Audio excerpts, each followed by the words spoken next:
surprise and curiosity by the people she encountered.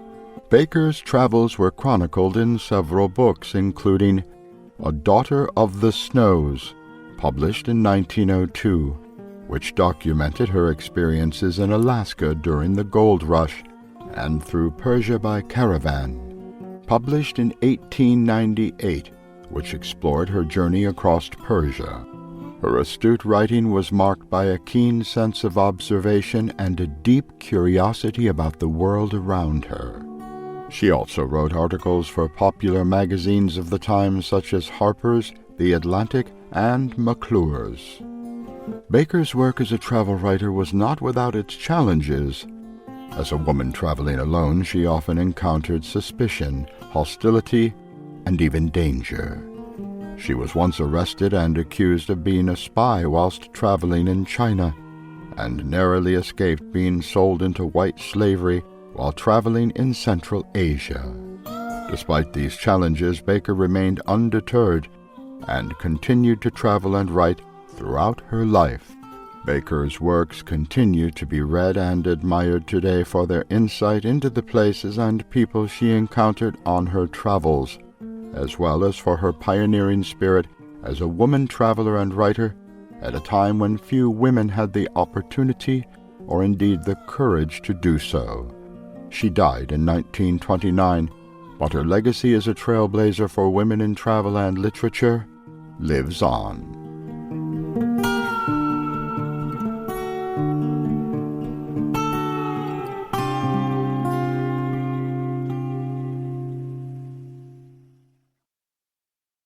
Stories of Old Greece and Rome by Emilie Kip Baker.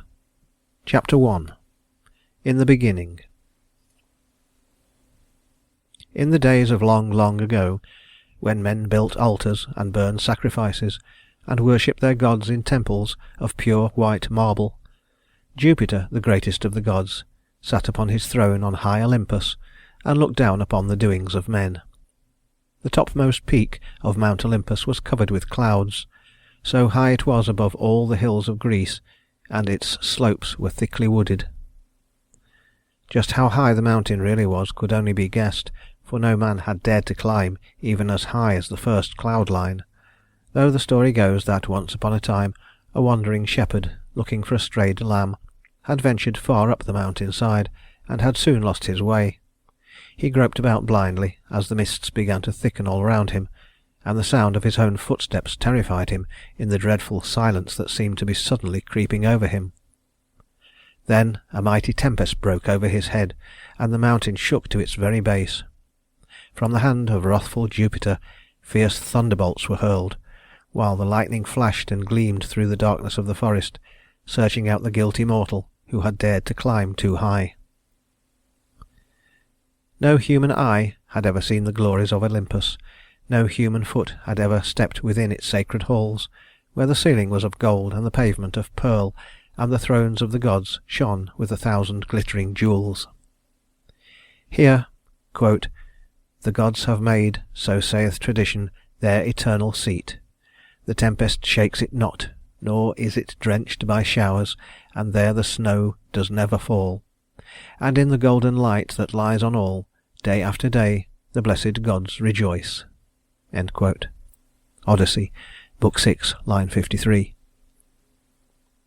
Of the life that was lived among the dwellers on Olympus, not even the poets could claim to know, but sometimes a tired soldier dozing by his campfire dreamed dreams of this wonderful country where the immortal gods walked by night and day, and sometimes a lonely fisherman, looking across the blue waters of the Mediterranean to the crimsoning sunset, saw visions of youth and beauty and life that lasted for ever and ever and ever.